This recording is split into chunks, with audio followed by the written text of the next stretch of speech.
01040065. Di sini saya akan menjelaskan tentang model keislaman yang ada di Indonesia sebagai tugas UTS MKU Agama.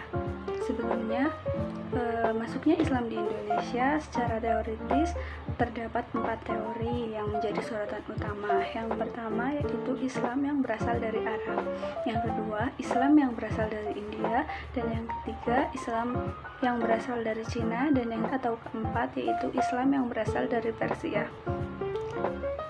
Nah, 4 teori jalur masuknya Islam di Indonesia yang telah saya sebutkan tadi itu berdasarkan pada kemiripan tradisi dan arsitektur bangunan Nusantara yang mirip dengan 4 wilayah tersebut, dan juga adanya kesamaan mazhab Syafi'i dan beberapa kesamaan lainnya. Nah, pengertian ini saya dapatkan dari jurnal Pemikiran dan Kebudayaan Islam dengan judul Corak Keislaman Indonesia dan Perannya dalam Menghadapi Kelompok Puritan yang dipublikasikan oleh IAIN Kediri. Nah, selanjutnya kita akan bahas apa saja sih model keislaman yang ada di Indonesia. Nah, menurut anggota Dewan Pertimbangan Presiden Kiai Haji Ahmad Hasyim Muzadi, secara garis besar ada 3 pola pemahaman dan pemikiran Islam di Indonesia. Yang pertama yaitu adalah tekstual. Tekstual berarti sebuah pemahaman murni, jadi agama dipahami dan dikerjakan sesuai bunyi teks secara lafdiyah atau harfiah. Sayangnya, paham ini sangat kaku dan tidak mau menerima pengertian yang berbeda. Nah, lanjut pola yang kedua yaitu pola moderat. Menurut Kiai Hasyim, moderat itu istilahnya kita yang memberi nama sendiri, namun pada dasarnya itu ada hukumnya. Model ini mengakomodir perkembangan keadaan tanpa menggeser prinsip dan mikotnya.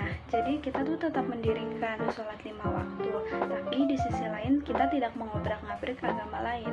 Nah, dakwaannya itu tidak bertentangan. Ketika ada perbedaan, semua akan ditarik kembali ke dakwah.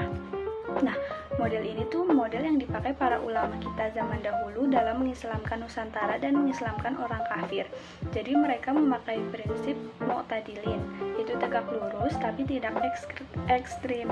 Kita menyebutnya hafiyatus samhah. Jadi tanpa merendahkan agama lain, Islam mampu diterima dengan baik. Selanjutnya model yang ketiga atau model yang terakhir yaitu model liberal. Jadi Kiai Hasyim memberi pandangan dan ilustrasi bahwa orang Islam yang dalam menjalankan agamanya itu disesuaikan dengan keadaan. Jadi jika model yang pertama tekstual tadi itu tidak ada kompromi. Nah, yang kedua model moderat itu ada kompromi tetapi tidak tetap menekankan pada aspek agamanya. Maka model liberal ini akan menekankan pada aspek agamanya. Jadi itu agama yang mengikuti keadaan.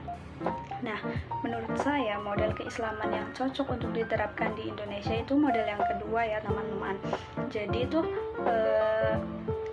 Kiai Hasyim juga menganjurkan untuk menggunakan pola Hanifiyatus Samhah yang menyeimbangkan dan i'tidal kelurusan dengan prinsip akomodasi selektif.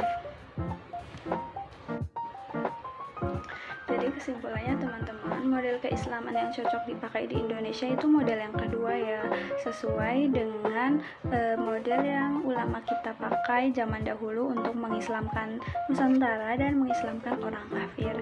Nah, pengertian model-model tadi itu saya dapat dari website Kementerian Agama Republik Indonesia. Apabila terdapat kesalahan, saya mohon maaf karena saya juga masih belajar. Mungkin hanya itu saja yang dapat saya sampaikan. Terima kasih sudah menonton vlog ini. Wassalamualaikum warahmatullahi wabarakatuh. Terima kasih teman-teman.